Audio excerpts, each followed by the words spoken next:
Blackthorn द्वीप की ऊबड़-खाबड़ चट्टानों पर हवा चीख रही थी, जो नमक और रहस्यों की गंध ले जा रही थी। प्रकाश स्तंभ द्वीप के किनारे पर अकेला खड़ा था, उसकी किरण कोहरे को एक ब्लेड की तरह चीर रही थी। दशकों से इसने जहाज़ों को खतरनाक चट्टानों से सुरक्षित रूप से गुजारा था, लेकिन आज रात ये अनियमित रूप से टिमटिमा रहा था, मानो क्षितिज पर मंडरा रहे तूफान से भी ज्यादा अंधेरी किसी चीज की चेतावनी दे रहा हो।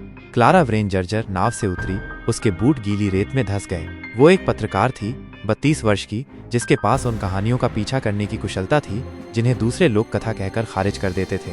मुख्य भूमि के स्थानीय लोग ब्लैकथॉर्न द्वीप के बारे में फुसफुसाते थे, इसके प्रकाश स्तंभ और रक्षक एलियास मोरो के बारे में, जिसे वर्षों से शहर में नहीं देखा गया था। कुछ ने कहा कि वो पागल था, दूसरों ने कसम खाई कि वो मर चुका था।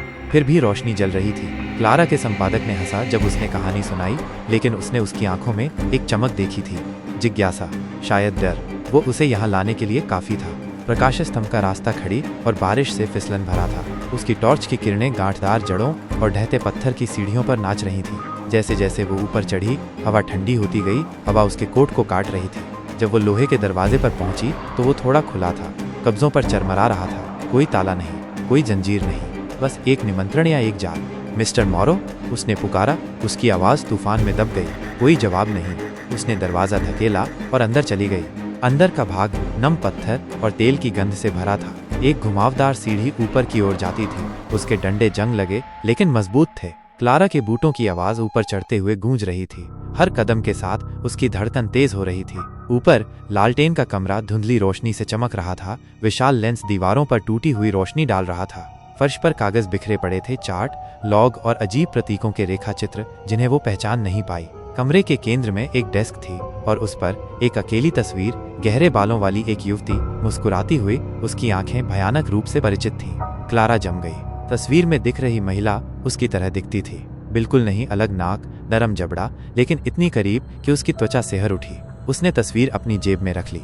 उसकी पत्रकार की वृत्ति चिल्ला रही थी कि ये कोई संयोग नहीं था। नीचे से एक चरमराहट आई। क्लारा की सांस अटक गई। उसने अपनी टॉर्च बंद कर दी और दीवार से सट गई। सुनती रही। धीमी और जानबूझकर कदमों की आहट सीढ़ियों पर चढ़ रही थी। न भारी, न जल्दबाजी, लेकिन उद्देश्यपूर्ण। उसने कमरे में एक हथियार की तलाश की। डेस्क के पास रखे एक जंग लगे रिंच पर उसकी नजर टिकी। कदमों की आहट दरवाजे के ठीक बाहर रुक गई। कौन है? उसने कहा। उसकी आवाज उसकी भावना से ज्यादा तेज थी। खामोशी। फिर एक धीमी कर्कश आवाज, तुम्हें यहाँ नहीं होना चाहिए। दरवाजा खुला, जिसमें 60 साल का एक आदमी दिखाई दिया, जिसका चेहरा बाहर की चट्टानों की तरह खुरदरा था। उसकी आंखें पीली और भेदी उसकी आंखों से मिली। एलियास मोरो, उसने अनुमान लगाया। उसने एक फटा हुआ तेलिया कोट पहना हुआ था। उसके हाथ गांठदार लेकिन स्थिर थे। मैं क्लारा व्रेन हूँ, पत्रकार। मैं प्रकाश स्तंभ के बारे में लिख रही हूँ, आपके बारे में। एलियास के चेहरे के भाव नहीं बदले। यहाँ कोई कहानी नहीं है, चले जाओ। जब तक मुझे जवाब नहीं मिल जाते तब तक नहीं, उसने कहा, रिंच को और कसकर पकड़ते हुए। आपकी रोशनी क्यों टिमटिमाती है? आप शहर क्यों नहीं आते? और तस्वीर में वो महिला कौन है? उसकी निगाह उसकी जेब पर पड़ी जहां उसने तस्वीर रखी थी। एक पल के लिए उसके चेहरे पर डर जैसा कुछ दिखाई दिया। तुम्हें नहीं पता कि तुम किस चीज में हाथ डाल रही हो, उसने कहा। कुछ चीजें दबी हुई ही बेहतर होती हैं। तो मुझे बताओ, उसने जोर दिया। तुम क्या छिपा रहे हो? वो पास आया और उसने रिंच उठाया। वो रुक गया, अपने हाथ उठाते हुए। ठीक है, उसने कहा, लेकिन तुम्हें ये पसंद नहीं आएगा।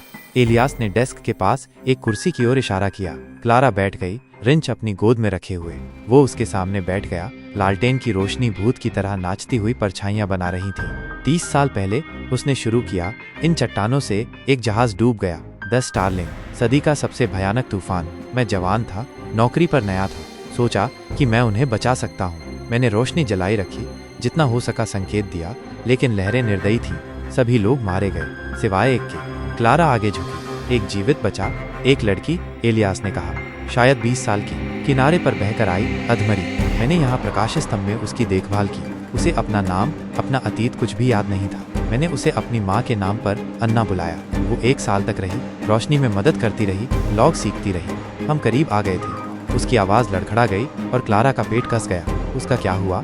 एलियास ने खिड़की से परे अंधेरे समुद्र की ओर देखा। उसे चीजें याद आने लगी थी। टुकड़े।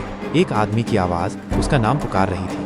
एक वादा जो उसने किया था। उसने कहा कि उसे जाना होगा, पता लगाना होगा कि वो कौन है। मैंने उसे रुकने की विनती की, लेकिन एक रात वो चली गई। मेरी नाव ले गई और गायब हो गई। क्लारा का दिमाग दौड़ रहा था। तस्वीर में दिख रही महिला अन्ना उसकी तरह दिखती थी। क्या यह एक संयोग हो सकता है? क्या तुमने उसे कभी पाया? एलियास ने अपना सिर हिलाया। मैंने ढूंढा, मुख्य भूमि पर खोज की, हर शहर में पूछा, कुछ नहीं। लेकिन 1 साल बाद मुझे एक पत्र मिला। कोई वापसी पता नहीं, बस उसकी लिखावट में एक नोट। कहा कि वह सुरक्षित है, लेकिन वह वापस नहीं आ सकती। कहा कि उसने मेरे लिए यहाँ कुछ छोड़ा है, कुछ जिसकी मुझे एक दिन जरूरत होगी। वह क्या था? क्लारा ने पूछा। वो हिचकिचाया, फिर एक दराज में हाथ डाला और एक छोटी चमड़े की जिल्द वाली डायरी निकाली। उसके पन्ने पीले पड़ गए थे, स्याही फीकी पड़ गई थी, लेकिन पढ़ी जा सकती थी। उसकी डायरी, उसने कहा। उसने यहाँ अपने समय के बारे में लिखा था, मेरे बारे में और किसी और चीज के बारे में। क्लारा ने डायरी ली, उसकी उंगलियां कांप रही थीं। और क्या? इसे पढ़ो, उसने कहा, लेकिन सावधान रहना, ये सब बदल देगा। उसने डायरी खोली। प्रविष्टियां छोटी थीं, जल्दबाजी में लिखी गई थीं। अन्ना ने प्रकाश स्तंभ, एलियास की दयालुता, उन सपनों का वर्णन किया जो उसे सताते थे। लेकिन एक प्रविष्टि, उसके जाने से 1 महीने पहले की, ने क्लारा के खून को जमा दिया। आवाजें अब और तेज हैं, वे समुद्र से आती हैं, मेरा नाम पुकार रही हैं। अन्ना नहीं, एक और नाम जिसे मैं समझ नहीं पा रही हूँ, उसकी स्मृति को खींच रहा था। आवाजें इंसानी नहीं हैं, वे कुछ और हैं। पिछली रात मैंने पानी के नीचे रोशनी देखी, जो ऐसे हिल रही थी जैसे वे जीवित हों। एलियास मुझ पर विश्वास नहीं करता, लेकिन मुझे पता है कि मैंने क्या देखा। वे मुझे वापस चाहते हैं। क्लारा के हाथ कांप रहे थे जैसे ही उसने पढ़ा। पानी के नीचे रोशनी, आवाजें, ये पागलपन जैसा लग रहा था या कुछ और ही अजीब। उसने एलियास की ओर देखा। इसका क्या मतलब है? उसने जवाब नहीं दिया। इसके बजाय वह खड़ा हुआ और खिड़की के पास चला गया। समुद्र को घूरता रहा। उसने वो चीजें देखी जो मैं नहीं देख सका, वो चीजें जिन पर मैं विश्वास नहीं करना चाहता था। उसके जाने के बाद मैंने पानी देखना शुरू कर दिया। कभी कभी रात में मैं उन्हें भी देखता हूँ, रोशनी, पैटर्न में घूमती हुई। स्वाभाविक नहीं। क्लारा के संदेह ने उसकी जिज्ञासा से लड़ाई लड़ी। तुम कह रहे हो क्या किसी अलौकिक चीज ने उसे ले लिया? मुझे नहीं पता, उसने कहा, लेकिन वह डरी हुई थी और उसे डरना सही था। एक तेज हवा के झोंके ने प्रकाश स्तंभ को हिला दिया और लालटेन फिर से टिमटिमाई। क्लारा खड़ी हो गई, उसका दिमाग घूम रहा था। मुझे और जानने की जरूरत है। तस्वीर वो मेरी तरह क्यों दिखती है?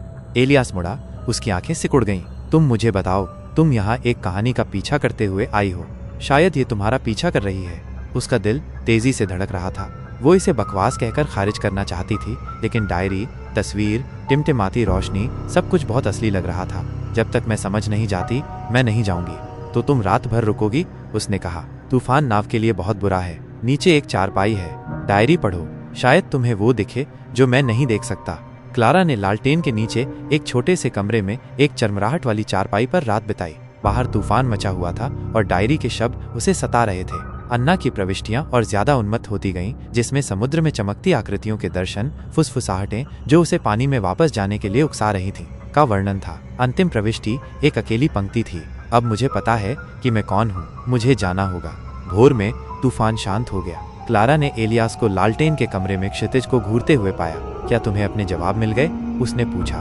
नहीं, उसने कहा, लेकिन मेरा काम अभी खत्म नहीं हुआ है। मैं मुख्य भूमि पर जा रही हूँ, स्टार्लिंग के रिकॉर्ड खंगाल रही हूँ। अगर अन्ना कहीं बाहर है तो मैं उसे ढूंढ निकालूंगी। एलियास की आंखें नरम पड़ गईं। सावधान रहना, कुछ सच तुम्हें जाने नहीं देते। क्लारा मुख्य भूमि पर लौट आई। डायरी और तस्वीर उसके बैग में एक छेद की तरह जल रही थी। उसने हफ्तों स्टार्लिंग के रिकॉर्ड का पता लगाने में बिताए। जहाज में एक छोटा दल था, जिसमें एक युवा महिला लिलियन वॉस भी शामिल थी, जिसे लापता और मृत मान लिया गया था। क्लारा को एक पुराने अखबार के संग्रह में एक धुंधली तस्वीर मिली। ये एलियास की तस्वीर वाली महिला अन्ना थी और समानता अचूक थी। उसने और गहराई से छानबीन की, तटीय शहर तक सुरागों का पीछा किया, जहां वर्षों पहले अन्ना के विवरण से मिलती जुलती एक महिला देखी गई थी। क्लारा ने एक बूढ़े मछुआरे को खोज निकाला, जिसने दावा किया था कि वो उससे मिला था। वो अजीब थी, उसने कहा। समुद्र के बारे में बात करती रहती थी, जैसे वह उसे बुला रहा हो। एक दिन वो लहरों में चली गई और कभी वापस नहीं आई। क्लारा का जुनून बढ़ता गया। वो ब्लैकथॉर्न द्वीप लौट आई, अपने निष्कर्षों के साथ एलियास का सामना करते हुए। लिलियन वॉस ही अन्ना थी, उसने कहा, लेकिन उसका क्या हुआ? वे रोशनी क्या थी? एलियास का चेहरा काला पड़ गया। तुम अभी भी ऐसे सवाल पूछ रही हो जो तुम्हें नहीं पूछने चाहिए। मुझे बताओ, उसने मांग की। उसने आह भरी। एक शेल्फ से एक छोटा सीलबंद डिब्बा निकाला। उसने इसे डायरी के साथ छोड़ा था। कहा था कि मुझे पता चल जाएगा कि इसे कब खोलना है। क्लारा की नाड़ी तेज हो गई। इसे अभी खोलो। एलियास ने मुहर तोड़ दी। अंदर एक शीशी थी, जिसमें हल्का चमकता हुआ तरल भरा था, जो रात में समुद्र की तरह टिमटिमा रहा था। क्लारा घूर रही थी, उसका दिमाग घूम रहा था। यह क्या है? मुझे नहीं पता, उसने कहा, लेकिन ये इस दुनिया से नहीं है। हवा भारी हो गई, लालटेन से टिमटिमाई। क्लारा की आंखें शीशी पर टिकी थीं और एक स्मृति असंभव अनचाही उसके दिमाग में कौंध गई। एक आवाज, उसकी अपनी नहीं, समुद्र की गहराई से उसका नाम फुसफुसा रही थी। वह लड़खड़ाकर पीछे हट गई। रिंच उसके हाथ से गिर गया। तुम इसे महसूस कर रही हो, है ना? इलियास ने धीरे से कहा। उसने भी किया था। क्लारा की सांस अटक गई। समानता, डायरी, शीशी या संयोग नहीं हो सकता था। मैं क्या हूँ? उसने फुसफुसाया। इलियास ने शीशी उसके हाथ में रख दी। वो गर्म थी, धीरे धीरे धड़क रही थी। तुम इसका हिस्सा हो, उसने कहा। वो भी थी। समुद्र जाने नहीं देता। लालटेन बुझ गया। बाहर समुद्र अप्राकृतिक रोशनी से चमक रहा था और क्लारा की चीख लहरों की दहाड़ में खो गई।